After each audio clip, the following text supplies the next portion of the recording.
Hi friends, പുതിയൊരു വീഡിയോയിലേക്ക് എല്ലാവർക്കും സ്വാഗതം. അങ്ങനെ വിക്രം തൻ്റെ ഫോൺ നോക്കിയിട്ടിരിക്കുന്ന സമയത്താണ് പെട്ടെന്ന് വാതിൽ മുട്ട് കേൾക്കുന്നത്. അച്ഛമ്മയും വേദയും രാധയും കൂടെ വരുന്ന കാണുമ്പോൾ വിക്രം ഒന്ന് ഞെട്ടുന്നുണ്ട്. അപ്പോൾ രാധനെ കാണുമ്പോൾ തന്നെ വിക്രം തൻ്റെ കയ്യിൽ ഫോൺ ഇങ്ങനെ രാധയ്ക്ക് ഇങ്ങനെ കാണിച്ചു കൊടുക്കുകയാണ്. അപ്പോൾ രാധ ആകെ ഒന്ന് അണകെട്ട് കുമ്പിട്ട് നിൽക്കുകയാണ്. മോനെ വിക്രം എന്ന് പറഞ്ഞിട്ട് വരികയാണ് കേട്ടോ. ഞങ്ങൾ ഡോക്ടറെ കണ്ടിരുന്നു, എനിക്ക് വലിയ കുഴപ്പമൊന്നുമില്ല എന്നാണ് പറഞ്ഞത്. ഡിസ്ചാർജ് ചെയ്യാം, നിനക്ക് അപകടം പറ്റി എന്ന് ഞങ്ങൾ അറിഞ്ഞിരുന്നില്ല. അതെ, ഇവള് നിന്നെ ഇന്നലെ തുടങ്ങി വിളിക്കുന്നതാണ്. പക്ഷേ നീ ഫോൺ എടുത്തില്ല, ഫോൺ സ്വിച്ച് ഓഫ് ആയിരുന്നു. നീ കല്യാണത്തിൽ നിന്ന് മാറി നിൽക്കണമെന്നാണ് ഞങ്ങൾ വിചാരിച്ചിരുന്നത് എന്ന് പറയുകയാണേ.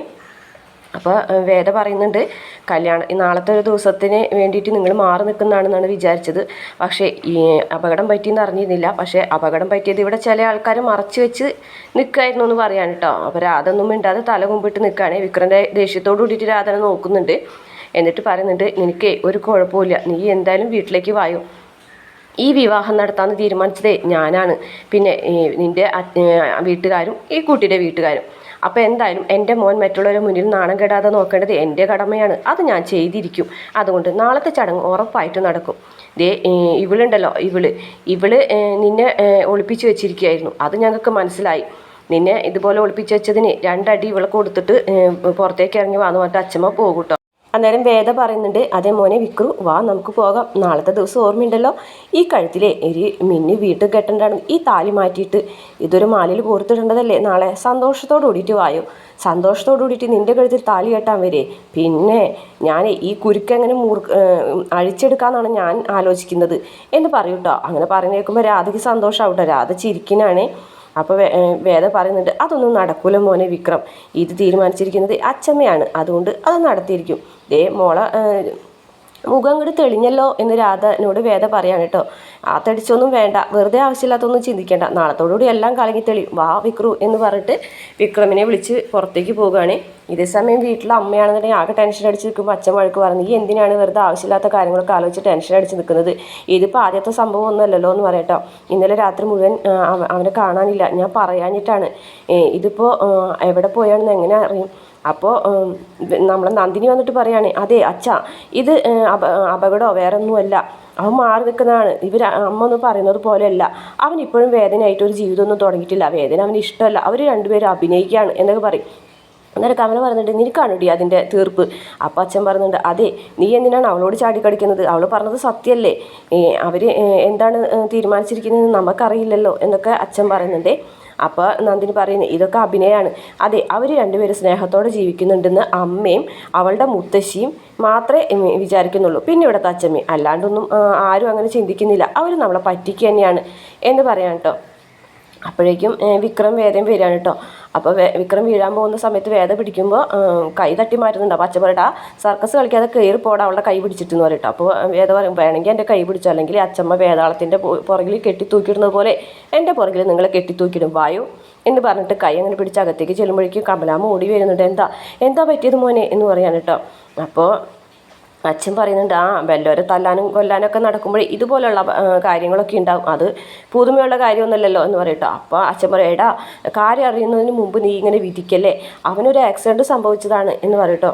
അപ്പോൾ വേദ പറയുന്നുണ്ട്, അതേ അമ്മേ, ഒരു ആക്സിഡൻറ്റ് സംഭവിച്ചതാണ്. ഇന്നലെ രാത്രി ഒരു വണ്ടി വന്ന് ബാക്കിൽ തട്ടിയിട്ട് പോയതാണ്, അതുവഴി വന്ന ജീനയാണ് രക്ഷിച്ചത്.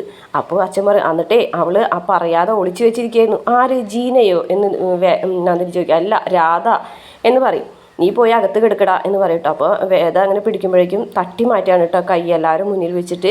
അപ്പോൾ അച്ഛൻ പറയടാ, സർക്കസ് കളിക്കാതെ അവളെ കൈ പിടിച്ച് കയറിപ്പോടാന്ന് പറയുമ്പോൾ വിക്രം ഒന്നും ഉണ്ടാതെ അനുസരിച്ച് വേദന കൈ പിടിച്ച് അകത്തേക്ക് പോകട്ടെ. അകത്ത് കയറി വഴിക്ക് വേദന തള്ളിയിടാണ്. അപ്പോൾ പറയും, എന്തിനാ തള്ളുന്ന്, പിടിവിടാൻ പറഞ്ഞാൽ പോരെ, നീ അള്ളി പിടിച്ചിരിക്കല്ലേ എന്നെ എന്ന് പറയട്ടോ. അള്ളി പിടിച്ചിരിക്കാൻ ഞാനത് മൂട്ടയോ, നീ മൂട്ടയല്ല, ഈ വേറെ എന്തോ ആണ് എന്നൊക്കെ പറയട്ടോ. അതെ, ഞാൻ യക്ഷി എന്ന് പറയട്ടോ. എന്താ വിക്രുവിന് ഇതുവരെ മനസ്സിലായില്ലേ എന്ന് പറയട്ടോ. നാളത്തെ ദിവസത്തിൻ്റെ ഓർമ്മയുണ്ടല്ലോ എന്നൊക്കെ ചോദിക്കട്ടോ. നാളത്തെ ദിവസം എന്ത്, അതൊന്നും നടക്കാൻ പോകുന്നില്ല എന്ന് പറയും. അതൊക്കെ നടക്കും മോനെ, ഞാൻ പറഞ്ഞില്ലേ നേരത്തെ, ഞാൻ അള്ളി പിടിച്ചിരിക്കുന്ന യക്ഷിയാണ്, വടയക്ഷി. കേട്ടിട്ടില്ലേ വടയക്ഷിയെ കുറിച്ചിട്ട്? വടയക്ഷിക്ക് 2 കാര്യങ്ങളാണുള്ളത്, ഒന്ന് വശീകരണം, ഒന്ന് മാരണം. ആദ്യത്തേത് വശ്യാണെന്ന് പറഞ്ഞിട്ട് ഒരു പ്രണയത്തോട് കൂടിയിട്ടൊക്കെ നോക്കുന്നുണ്ട്.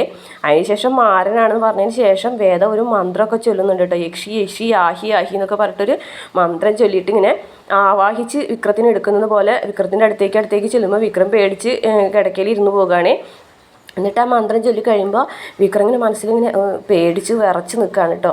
കേട്ടില്ലേ, ഇതേ കല്യാണം കഴിയുന്നത് വരെ മനസ്സിലിങ്ങനെ ചൊല്ലിക്കൊണ്ടിരിക്കണം, കേട്ടല്ലോ. എന്തായാലും എൻ്റെ മോൻ വിക്രു ഇപ്പോൾ തൽക്കാലം റെസ്റ്റ് എടുക്ക്, നാളത്തെ വിവാഹത്തിന് വേണ്ടിയിട്ട് എന്ന് പറഞ്ഞിട്ട് പോട്ടെ വിക്രു എന്ന് പറഞ്ഞ് ചിരിച്ചും കൊണ്ട് വേദ പോവുകയാണ്. അപ്പോൾ വിക്രം ഇങ്ങനെ മനസ്സിലാക്കുന്നു, ദൈവമേ ഇവള് പറഞ്ഞ പോലെ യക്ഷിയൊക്കെ ഉണ്ടോ, വടയക്ഷി ഉണ്ടോ എന്നൊക്കെ ചോദിക്കട്ടോ. അപ്പോൾ വേദ ഇങ്ങനെ പിന്നെയും തല ഒന്നിച്ച് നോക്കിയിട്ട് പറയണം, അതെ ഞാൻ പറഞ്ഞത് സത്യം തന്നെ, വേണമെങ്കിൽ നെറ്റിൽ സെർച്ച് ചെയ്ത് നോക്കിക്കോ എന്ന് പറയട്ടോ. അപ്പോൾ വിക്രം ഒന്നും മിണ്ടാതെ തല കൊമ്പിട്ടിരിക്കുകയാണ്. പിന്നീട് കാണിക്കുന്നത് നന്ദിനി വിനായകനെ എടുത്തു വന്നിട്ട് ചോദിക്കുകയാണ്, ആഹാ നിങ്ങൾ നഖം വെട്ടാണോ? ആ നാളെ ഒരു ചടങ്ങ് നടക്കല്ലേ, അപ്പോൾ വൃത്തിക്ക് മെനയ്ക്ക് നടക്കാം. ആ നിങ്ങളിവിടെ നഖം വെട്ടിയിരുന്നോ? അതേ അവൻ വന്നു. ആര്? വിക്രം വന്നോ? ആ അതെ, എന്തെങ്കിലും ആവട്ടെ, നാളത്തെ ചടങ്ങ് നടക്കുമല്ലോ അപ്പോൾ ഭംഗിയായിട്ട് എന്ന് പറയട്ടോ. അതെ അവനൊരു ആക്സിഡൻറ്റ് സംഭവിച്ചത്. ആക്സിഡൻറ്റോ? അപ്പം നീ പറഞ്ഞതൊന്നും പോലെ അല്ലല്ലേ കാര്യങ്ങൾ, എന്തൊക്കെയായിരുന്നു? ആക്സിഡൻറ്റ് സംഭവിച്ചപ്പോൾ ഫോൺ സ്വിച്ച് ഓഫ് ആയതാവും.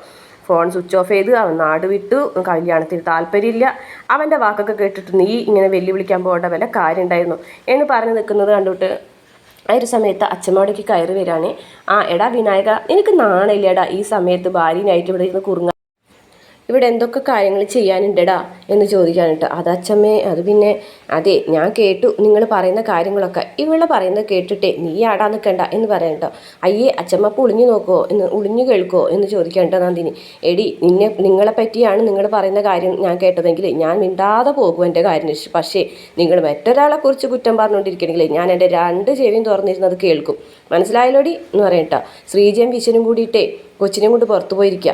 ആ കമല തന്നെയാണ് അടുക്കളയിൽ കിടന്ന് കഷ്ടപ്പെടുന്നത്. നീ ഒരു കാര്യം ചെയ്യ്, കമല അടുത്തേക്ക് ചെല്ല്, പിന്നെ നീ വിനായക നീയേ അവിടെ പുറത്ത് ചെന്നിട്ട് മുറ്റൊക്കെ വൃത്തിയാക്ക് എന്ന് പറയട്ടോ. ഞാനോ? ആ നീ തന്നെ എന്ന് പറയും. പിന്നീട് വിനായകൻ ജോലി ചെയ്തുകൊണ്ടിരിക്കുന്ന സമയത്ത് ജോസഫ് അനിയൻകുട്ടൻ അവിടേക്ക് വരികയാണ്.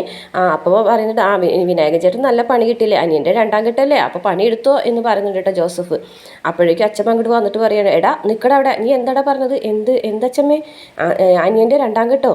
അതെ എൻ്റെ മോൻ്റെ 2ാം കെട്ടോ ഒന്നുമല്ല, അവനെ ഒരേ ഒരു പെണ്ണിനെ മാത്രമേ താലി കെട്ടിയിട്ടുള്ളൂ, അവരെ വീട്ടുകാർ കാണാത്തത് കൊണ്ട് വീണ്ടും ഒരു താലി കെട്ടണമെന്നുള്ളൂ, അല്ലാണ്ട് 2ാം കെട്ടൊന്നുമല്ല എന്ന് പറയൂട്ടോ. അയ്യോ അച്ഛമ്മേ ഞാനതൊന്നും ഉദ്ദേശിച്ച് പറഞ്ഞതല്ല, 2ാമതും കെട്ടാണല്ലോ എന്ന് വിചാരിച്ച് പറഞ്ഞതാണ് എന്ന് പറയട്ടോ. ആ ശരി, എന്തായാലും നിങ്ങളെ വൈകുന്നേരം ഇവിടേക്ക് വാ, ഇവിടെ കുറേ പരിപാടികളൊക്കെ ഉണ്ട്, നിൻ്റെ കൂട്ടുകാരുടെ കല്യാണമല്ലേ, അപ്പോൾ നിങ്ങളും ഉണ്ടാവണ്ടേ എന്ന് പറയട്ടോ. കുറേ ഡെക്കറേഷൻ്റെ ആൾക്കാരൊക്കെ വരും, അപ്പോൾ അതൊക്കെ ചെയ്യണം എന്ന് പറയട്ടോ. അപ്പോൾ ശരി അച്ഛമ്മേ എന്ന് പറയും. എന്നാൽ ശരി, അവരുടെ റൂമിലുണ്ട്, നിങ്ങൾ പോയി കാണ് എന്ന് പറഞ്ഞിട്ട് പറയുകയാണേ. അപ്പോൾ ഇവർ പോയി ഇങ്ങോട്ട് ഇങ്ങനെ കാണുന്നുണ്ട്. അപ്പോൾ വിക്രം നല്ല ഉറക്കാണ്ടോ, വിക്രം തട്ടി വിളിക്കുകയാണ് കേട്ടോ. ഡാ എഴുന്നേക്കടാ, എന്ത് കിടപ്പാടത്, നാളെ ഒന്നില്ലെങ്കിൽ ഒരു ചടങ്ങ് നടക്കാൻ പോകുന്ന വീടല്ലേ ഇത്, ഞങ്ങൾ വന്നതേ ഇതേ താക്കോലും കൊണ്ട് അതിൻ്റെ വണ്ടീൻ്റെ എന്ന് പറയട്ടോ.